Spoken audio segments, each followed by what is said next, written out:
Hello, my name is Andy and I am the village idiot, and I'm armed with a car and a GoPro and an unhealthy amount of time on my hands. Welcome back to Newark and Sherwood, and you find me today in another small hamlet much like Girton that you would have seen last Tuesday.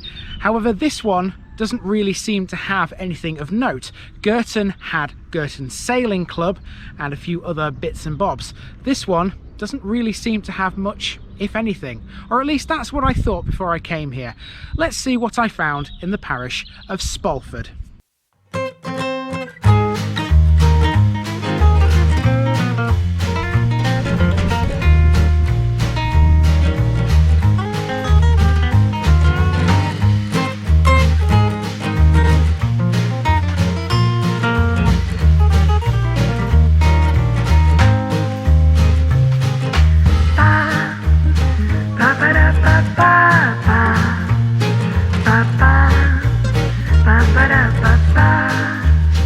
Here's my disclaimer for people who may be watching me for the first time. I say things as I would in my native accent and dialect.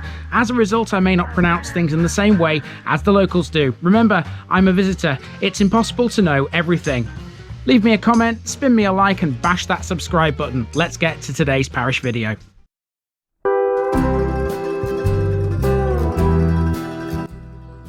Spalford is a small hamlet and civil parish in the Newark and Sherwood district of Nottinghamshire, located to the east of both of the Clifton villages covered recently. It's very close to the county boundary with Lincolnshire. According to the 2001 census, it had a population of 85. It is primarily an agricultural hamlet. To the west of the parish is the River Trent, and to the south is the local nature reserve and site of special scientific interest known as Spalford Warren. We got a brief look at that in the Girton episode. It's made up of blown sand heathland, which is rare in Nottinghamshire.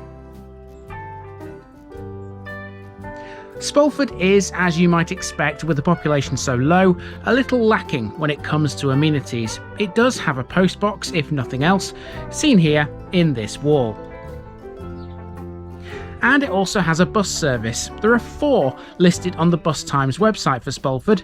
2 of them are school bus services to Tuxford Academy. The other 2 are service buses, but they're demand-responsive efforts like we've seen before in some of the Basset Law episodes. The 367 is your magic number.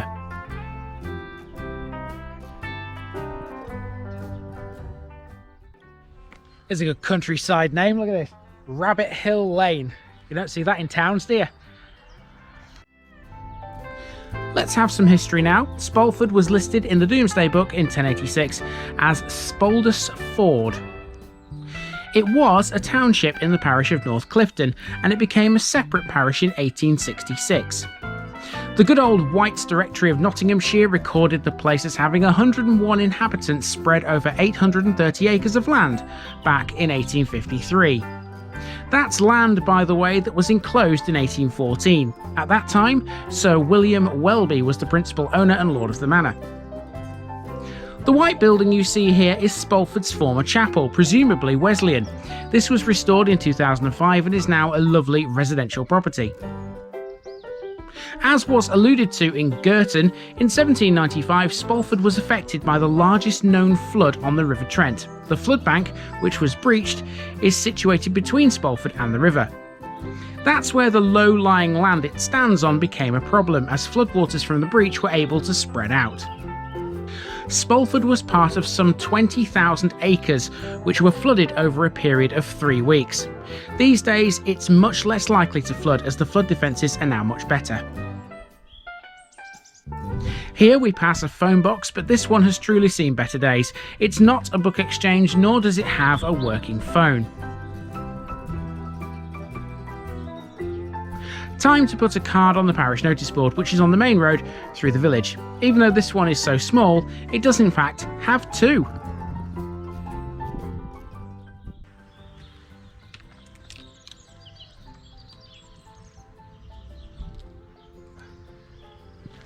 Always a good idea to put them up high where people can see them. The rest of the walk around took me to the north and around a bend in the road to catch the houses, which you pass towards Eagle, over the border into Lincolnshire and North Kesteven. One of the cottages around here is Barn Owl Cottage, which is the location of Amethyst Therapy, a one-woman therapy service. Amethyst offers counselling to people overcoming personal and relationship problems. Not something we see every day on the channel, but I think given Spalford's small size, it's the perfect opportunity to highlight things like this which never usually get a mention. Spalford is also far too small to sustain any shops as you might expect, but it did have some local honey for sale on a stall. This is another one that's too small to have its own demographic information. All I can give you on that here is its size, 4.2 square kilometres. If you want an average house price for this one, you'll not find one. However, recent valuations here haven't exceeded £403,000. Now, of course, Spalford is that small that I've got all the confidence in the world to stand in the middle of the road knowing that there isn't going to be any traffic coming anytime soon. I would just move if it did anyway, but it's most likely going to be, if anything, farm traffic. Since I've been here, I've seen, I think, one car and the local bus, and that's it. So that just tells you how quiet Spalford is. It's so small and so quiet that this one won't have a picture bit. However, I will just include a little montage of Spalford Warren, which you would have seen at the very end of the Girton episode via the car. Because even though we drove up to that, we didn't actually go into it and explore it. So here's a couple of pictures of Spalford Warren. Spalford Warren Nature Reserve is a 36-hectare reserve of sand-blown heath, considered one of the rarest animal habitats in Nottinghamshire. It's where common lizards, sand wasps and a diverse bird community can all be spotted, including sparrowhawks, green and great spotted woodpeckers, woodcocks, coal-tits and redpolls. The reserve used to be a munitions storage area for the RAF. When the war ended in 1945, munitions including mustard agent were buried, demolished or burnt on part of the reserve. It regularly receives checks from the MOD to make sure it remains a safe place for visitors. Now, to the northeast of Spalford is a village called Wigsley, which we'll be covering in the very near future, in fact. And on the boundary between Spalford and Wigsley, you'll find this. Now that might look to you just like a field with some crops growing in it and a wind turbine. However, it's a bit more than that, and it was a bit more than that historically. What you're looking at here is the former RAF Wigsley. This is the former airfield at RAF Wigsley, and it sits right on the border. In fact, the boundary cuts across the former airfield, leaving roughly half in Spalford and half in Wigsley. The site is now used as farmland, and right in the middle of it there's a wind turbine. They do seem to be everywhere, these, don't they? Several squadrons have been stationed here in the past.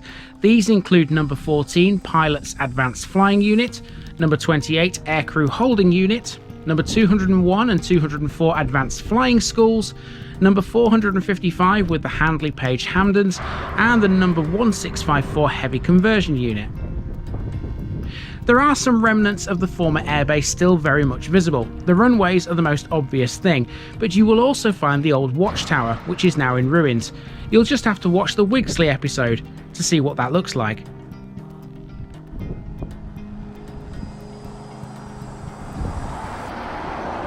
And that's it for the parish of Spalford, a very small hamlet tucked away in the corner of Newark and Sherwood. One that I imagine not a lot of people even know exists, actually, because it's so small and sort of hidden away from all the major roads. But that's the beauty of this channel. I will go to places that people might not know, and it puts them on the map. Time for me to head for my next place to do the very same. I've been Andy, also known as the Village Idiot. This has been the parish of Spalford, and I'm out.